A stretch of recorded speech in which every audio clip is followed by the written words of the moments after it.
김무성 대표 최고위원, 시진핑 중국 국가주석 면담 관련 브리핑입니다. 김무성 대표 최고위원은 어제 오후 베이징 인민대회당에서 시진핑 중국 국가주석과 만나 한중 간 주요 현안에 대해 의견을 교환하고 공감대를 형성하였다고 합니다.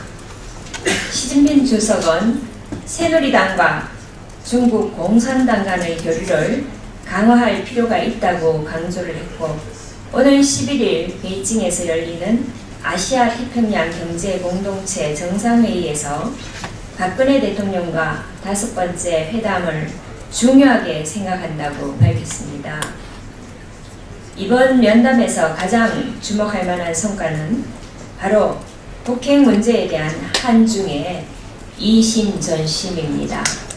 김무성 대표는 시 주석의 단호한 북핵 불용 원칙을 든든히 생각하며 앞으로 북한의 핵 포기와 변화, 평화 통일을 위해서 시 주석의 계속적이고 적극적인 관심과 역할을 기대한다고 강조했습니다.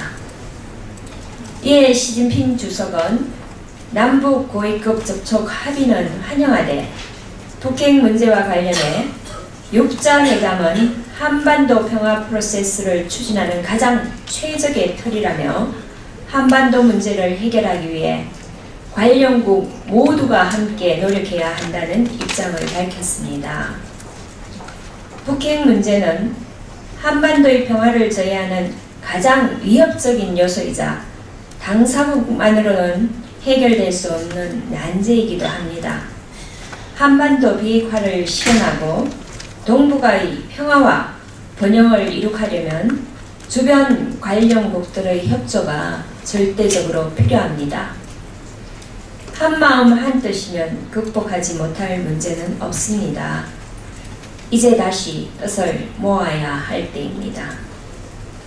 관련국들이 일치 단결된 마음으로 북핵 문제 해결이라는 목표를 향해 함께 나아가야 합니다. 새누리당은 지난 2008년 12월을 마지막으로 개최되고 있지 못한 육자회담이 조속히 재개되어 한반도와 동북아의 평화를 향한 여정이 계속되기를 진심으로 고대합니다. 이 부분은 다시 하겠습니다. 새누리당은 지난 2008년 12월을 마지막으로 개최되고 있지 못한 육자회담이 조속히 재개되어 한반도와 동북아의 평화를 향한 여정이 계속되기를 진심으로 고대합니다.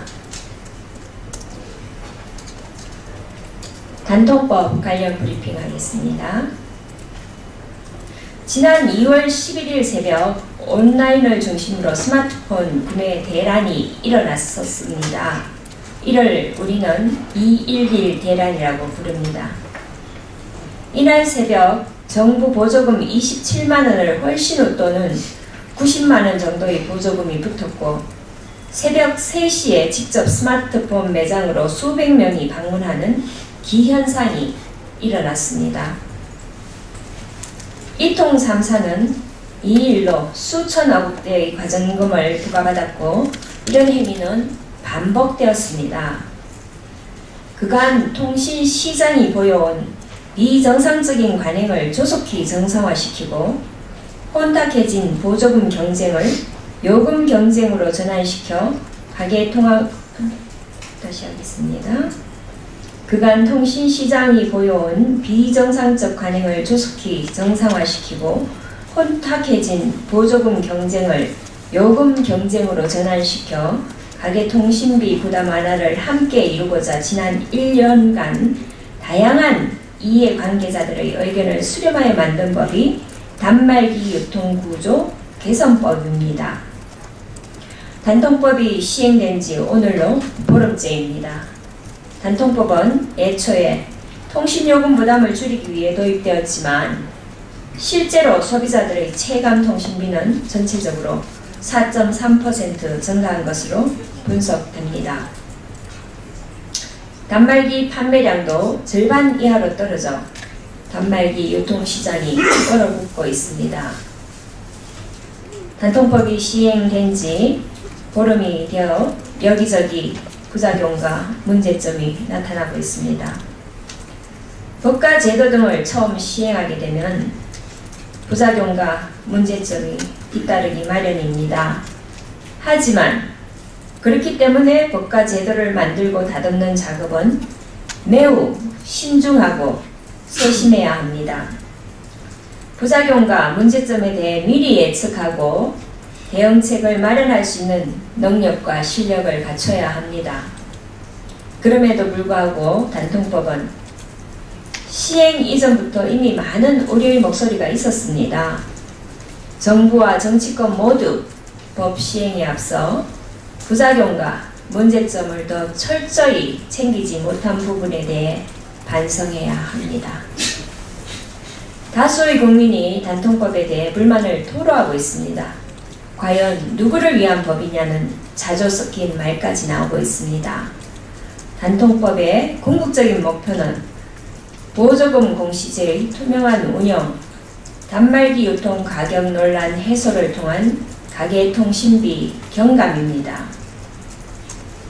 정부는 단통법의 부작용과 문제점을 최소화하고 당초 취지대로 국민의 통신요금 부담 경감에 이바지할 수 있는 방향으로 운용되도록 계도하여야 합니다. 시행 과정에서의 문제점들도 꼼꼼하고 세심하게 챙겨야 합니다. 문제가 있다고 해서 필요에 의해 생긴 법을 무작정 폐지할 수는 없습니다. 정부는 논란을 해소할 수 있는 보완 조치를 마련해서 단통법이 그 취지를 살려 시장에서 제대로 자리 잡을 수 있도록 최선의 노력을 다해 주시기 바랍니다. 사이버 검열 논란 관련 브리핑하겠습니다. 새누리당은 어제 최근 논란이 되고 있는 사이버 검열과 관련하여 법과 원칙에 기반한 국민의 사생활 보호를 강조했었습니다. 그런데 아직도 이 문제와 관련하여 오해와 진실이 뒤섞이면서 혼란은 점점 더 심화되고 있는 것 같습니다. 새누리당의 입장은 분명합니다. 자유민주주의 국가에서 개인의 사생활과 표현의 자유는 반드시 보장되어야 합니다. 이것이 우리 헌법에 명시된 사항으로 그 누구도 법 위에 존재하며 원칙을 무너뜨릴 수는 없습니다. 그러나 그와 동시에 우리 사회의 안전과 공공성을 위협하는 불법적인 행위에 대해서는 정당한 절차를 통해 단호하게 대처해야 합니다. 그것은 모든 국민이 동의하는 사회 규범으로서 대통령도 기업인도 일반 국민 모두에게 다 적용되는 바뀔 수 없는 보편적인 원칙입니다. 요 며칠 한 IT 대표 기업인이 감청 영장에 불응하겠다고 한 발언은 자칫하면 우리 사회의 법 질서를 해치는 위험한 발언입니다.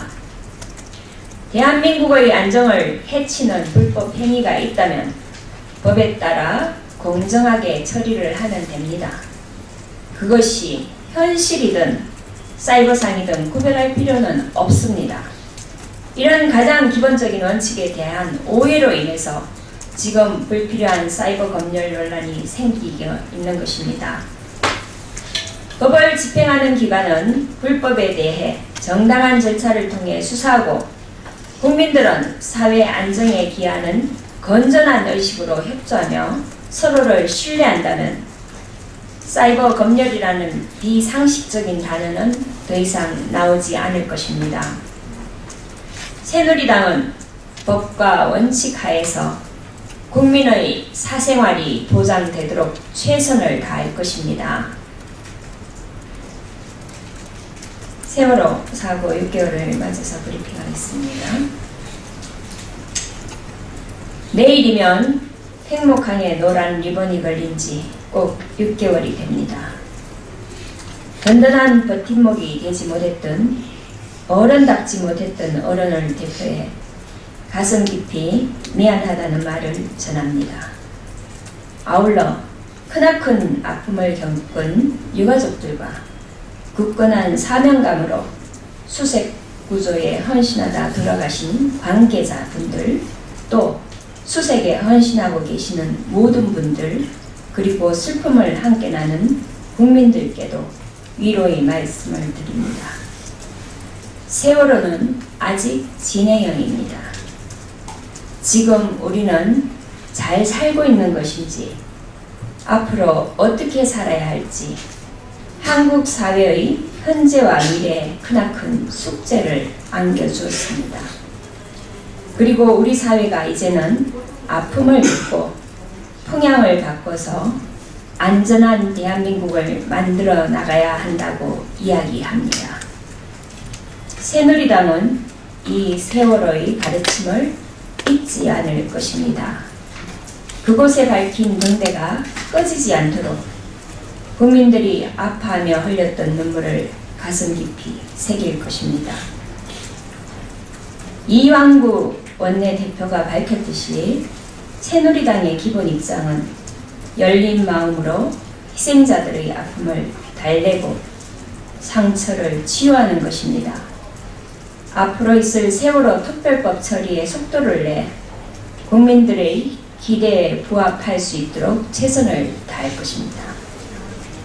아울러 새정치민주연합에도 당부드립니다. 안전한 대한민국을 위해 약속한 대로 10월 말까지 세월호 특별법 처리에 대선적인 협조를 해주시기를 간곡히 부탁드립니다. 새누리당은 안전한 대한민국 건설을 위해 전력을 다할 것임을 다시 한번 말씀드립니다.